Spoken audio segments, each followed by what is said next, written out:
Hello, everybody. Justin here from Time Type 1. Happy New Year to you. Hopefully, your 2022 is going to be a great one. I like to start the year off by talking a little bit about correcting your blood sugar and correcting it the right way, nailing that correction. And I want to talk a little more about it because I've mentioned it before, but today I like to get into the real nitty gritty, the real tips and tricks for how you can take a high blood sugar and get it back down to normal and get it right the first try. Okay, so the first thing I'll say is try to avoid having high blood sugar, right? Of course, isn't as easy for everyone. Sometimes they're unavoidable, but in general, you can avoid the highs much more often if you're following the kind of approach I recommend, which you can learn more about with my series, 3 Keys to Taming Type 1. You can also read Dr. Bernstein's book, Diabetes Solution, but let's not get into that. I'll just link it below. Let's say your blood sugar gets high anyway. It happens. My blood sugar gets high sometimes too. Not very often, but it happens. What do you do to correct your blood sugar and get it down to just the right level? Because you don't want to overcorrect it. You don't want to get too low, but you also don't want to correct your blood sugar and it's still too high. You have to keep correcting over and over. You want to just take that correction and it's down to where you want it to be. How do we do this? Well, what doctors will often recommend is they'll just give you a correction factor and they'll give you a simple formula for using it. Basically, you take your high blood sugar and you subtract your target blood sugar from it, and then you take that result and you divide that by your correction factor, and boom, you have your units of insulin. Let's say, for example, my correction factor would be 40 milligrams per deciliter per unit, and my high blood sugar is 180 and my target's 120. What I would do is I would take 180 minus 120 to get 60 by 40, and boom, 1.5 units.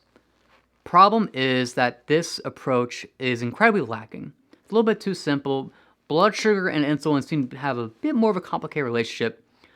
Ask yourself, how often does this work for you if you do that right now? Does it work every time? Does it work most of the time? Does it work even a little bit of the time? Often we find that it doesn't work much at all. And I think doctors even know this because the blood sugar ranges they recommend are insanely high, from like 120 to 180 or something like this. They do that because they don't want you to overcorrect. But if they were so confident in their method for correcting blood sugar, then they know you wouldn't overcorrect. So what gives, right? I believe in my health. I want me to be healthy. I want to live a long time, and I want you to live a long time too. So my range isn't some high number like this. My range is 80 to 100 milligrams per deciliter, which is about normal. Give or take a few numbers here or there. It's about normal. And that's where you want to be. You want to have a normal blood sugar.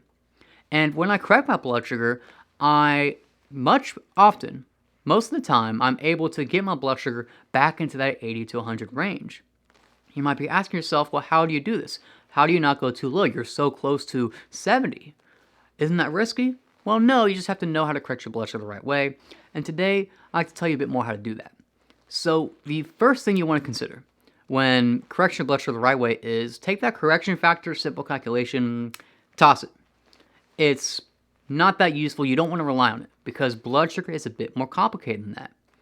I don't see that blood sugar and insulin is like a straight line where the higher the blood sugar is, the more you take, and it's just the same formula every time. It doesn't really work like that, at least not for most people, definitely not for me. Blood sugar is a bit more logarithmic in terms of how to correct it goes, where the amount of insulin you take at a lower blood sugar is less proportionally than the amount of insulin you need for a higher blood sugar. Another way to put this is, let's say my blood sugar is 120, I want to get down to 80. I need less insulin to do that than I would to take it from 200 to 160, even though it's the same distance. I actually need more insulin proportionally for a higher blood sugar. Why is this?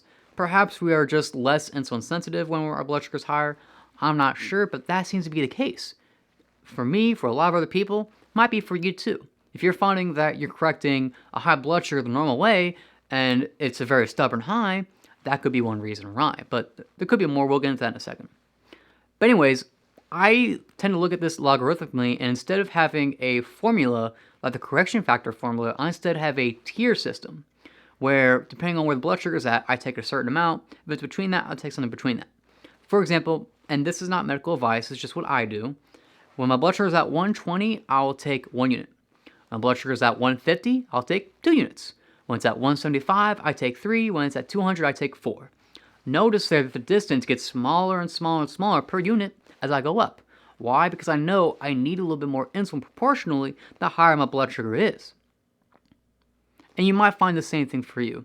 Now, of course, to figure out what your tier system looks like might be a bit different, might be different insulin. We're all a little bit different. Be sure to just, experiment, treat your correction like experiment and find it that way. We'll go into that more in a second. Now, along with seeing corrections not as a line, but more logarithmically, the second thing you'd like to do is consider the context. Always consider the context when correcting a high blood sugar. Why was your blood sugar high? Where is it going? Is your blood sugar stagnant? That's easy. But what if it's still going up? What if it's actually trending downwards? You need to learn how to predict this so that way you know if the correction you have is the right one or if you need to take it down, take it up, take it down, or just wait a little bit longer, right? So for example, let's say I ate a meal, a high protein, lots of meat meal a few hours ago, and I forgot to take my insulin for it, and my blood sugar's high.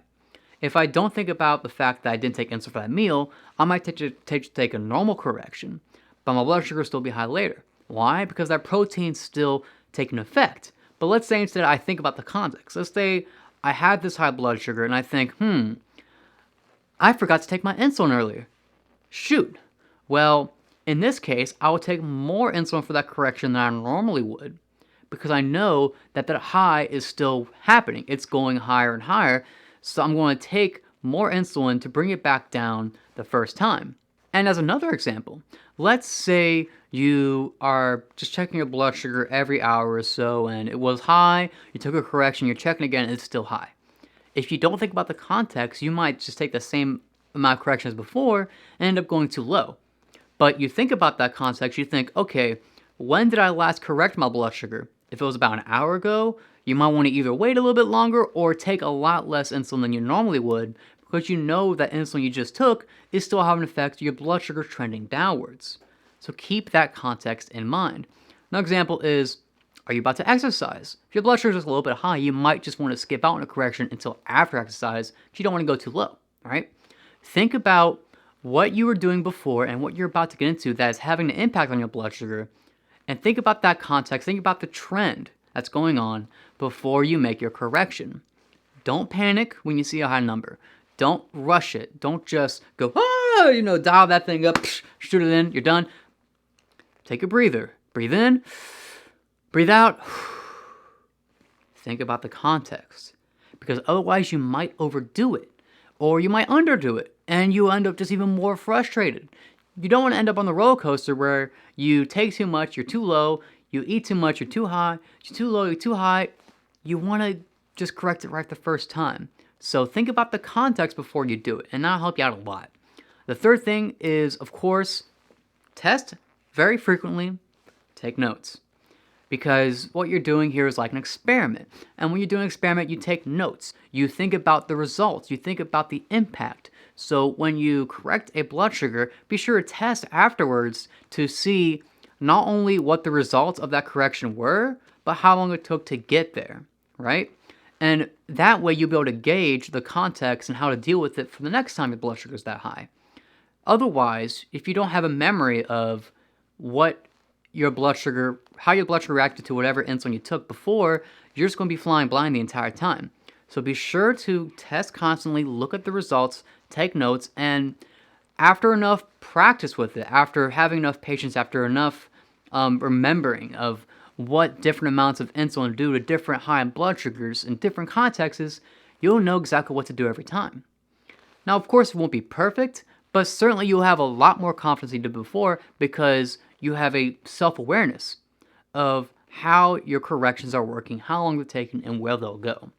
So to recap, be sure to think of insulin and high blood sugar more logarithmically rather than just a straight line where you might need more insulin proportionally for a higher number than a lower number. Be sure to always take the context in mind. Ask yourself when you last ate, did you dose, did you take your basal insulin, Am I going to exercise soon? Did I correct an insulin? Did I correct a blood sugar recently? Ask yourself those questions to know how to really correct the right way. And of course, take notes, test constantly. So that's all, everyone. Be sure to keep taming your type 1. I really hope this helps you manage your diabetes better in the new year, and I hope you have an A1C that's going to blow your doctor, going to blow your mom's socks off. Some people might find it's difficult to have a range of 80 to 100, but I find that when you master these critical techniques, and you master the techniques I outlined in 3 Keys to Taming Type 1, you'll find that it's much easier to stay in that range, and when your blood sugar is high, much easier to get back down to that range very quickly. Now, I'm not guaranteeing 100% success. There's no such thing as 100%. You're always going to mess up every now and then. There's always different variables you might not account for. But remember, it's not about perfection. It's about becoming better and better every day. Right now, you might be correcting your blood sugar, and it's frustrating because it never goes anywhere. I'm telling you, if you can master these techniques, if you really take these tips to heart, you'll find that you're able to get your blood sugar back down to normal much more often than you were before. And with practice and patience, you'll have a much greater confidence in getting that correction right the first time. Anyways, that's all, everyone. Justin here signing up. Happy New Year once again. I hope this helps you in your journey to taming type 1.